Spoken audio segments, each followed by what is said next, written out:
If you think following Jesus as a young man makes life easier, calmer, or more comfortable, then this video might surprise you.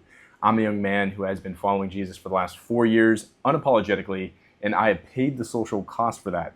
My hope for you in this video is that you will walk away knowing the cost, the struggle, and what it's actually like to follow Jesus. The first point is this: there is a war going on for your soul. As soon as you decide to follow Jesus, now the spiritual warfare that's going on, I promise you I'm not going to get too deep into this, but it is important that I tell you this, is there's a war going on. And as soon as you decide to follow Jesus, the war doesn't stop.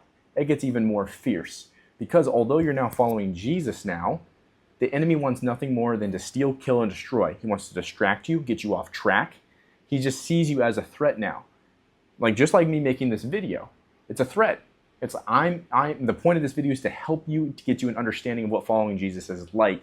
And so the war doesn't stop as soon as you decide to put your faith in Jesus. The second thing is this: you will feel out of place. That is a real thing. There is a silver lining in this video. I will get to that. But you will feel out of place. And the reason why is because now you're in this place of stepping away from your old friendships, right? When you were following the world, you probably had worldly friendships. Maybe that meant that you go out and you go to the bars and you stay out really late, and the goal might be to not go home alone, right? When you start following Jesus, you realize that is not something you can continue doing, and so there's this shedding of the old life and the putting on the new life. Who am I now? Who does God say I am? And this is an important part, because in point number 3, now you enter the lonely chapter. The lonely chapter, and pretty much every guy I talk to goes through this, which means now you're not super acclimated to the church culture where you're fully on fire for God, but then you're also not completely shedded of your old life. So you're in this middle ground of, it's like a tug of war. It's like the world wants you, go back out to drinking, go back out to cussing, go back out to this. But then the new life is let's go to worship nights. And it's hard. It's hard. The reason this video isn't like most that you will see is because it is hard to follow Jesus, but it is simple. Simple, but difficult. But I promise you it is well worth it, my friend. It is well worth it. The last 4 years have been nothing but fulfilling. And you will get to hear that story at the end of where I started and where I am now. On to the next point. After the lonely chapter, you will start to enter this season of finding depth in relationships. Finding a depth, like people that love the Lord and want to help you with your faith, understand the Bible, understand what God says. And you will have the opportunity to go to Bible studies, to go to worship nights, to understand your faith better. And again, you don't have to be involved deeply with the church to be a Christian. Those are tools that help, but they're not requirements. If all you have is a Bible study that you attend or that you start, that's all you need. You don't even need a Bible study. Pick up the Bible and say, Lord, will you speak to me? I want to understand you. And by the way, just a side caveat here. If you've never read the Bible before and you want a really interesting read the book of Judges, book of Joshua. But if you're I just want to understand the gospel, who Jesus is, Matthew, Mark, Luke, and John, those 4 books will set you up well for who Jesus was and who he says we are in him. On to the next point. We have your ego gets reevaluated, right? I can speak for myself here very confidently that my ego is way bigger than it should be most of the time. And what following Jesus teaches me is blessed are those who are humble. Humility is one of the greatest gifts you could ever have as a young man, especially. You will be so set apart by the way you carry yourself in humility. You can be confident and humble, but don't let confident be the excuse of your ego coming out really blatantly, right? And this is something that a lot of young men have. But we want to put on this facade of I have life together, I can do anything, I can go conquer the world. And some of that is very useful in certain scenarios, but most of the time it's just not. And so following Jesus, your ego will be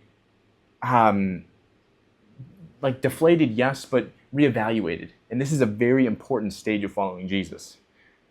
Now, like I promised, there's a silver lining here.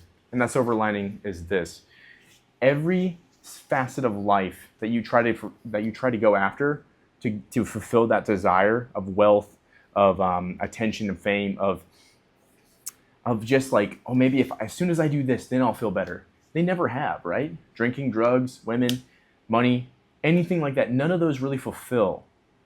But when you put your faith in Jesus and you start following him, that fulfillment is there. It's like, I feel complete now, because we were born with this missing part of our soul that's like, your soul's crying out. And it's like, why am I here? How can I understand this world? And Jesus is like, boom, that relationship, and it just makes it whole.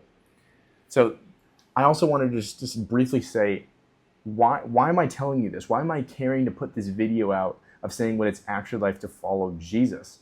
It's because when I was 18, I was staring in the mirror at myself, and I was just like, I'm so tired of the person I am. I'm sick of it. I'm sick of continually putting on a mask in the different environments that I'm in. And I had to make the decision. Am I going to go off to college after I graduate and pursue drinking and drugs and women and all these things? Or am I going to pursue Jesus Christ, who I claim to follow, but my actions didn't show that? And so I made that decision when I was looking in the mirror, and I said, Jesus, I give you everything. I want to understand you and know you.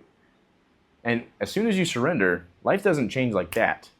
It's a process of sanctification, of just saying, Lord, help me, use me, change me. What does your scripture mean? So I actually started in the book of Proverbs.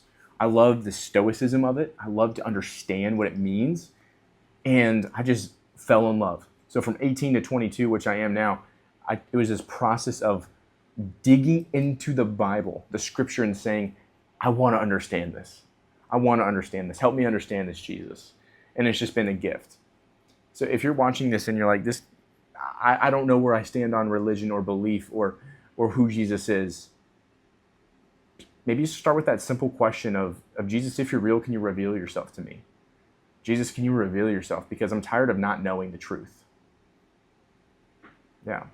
If you like this video, consider subscribing. I love creating value for people that are questioning faith, that want to grow in their faith and understanding of Jesus. And that's the best way to support me. See you in the next video.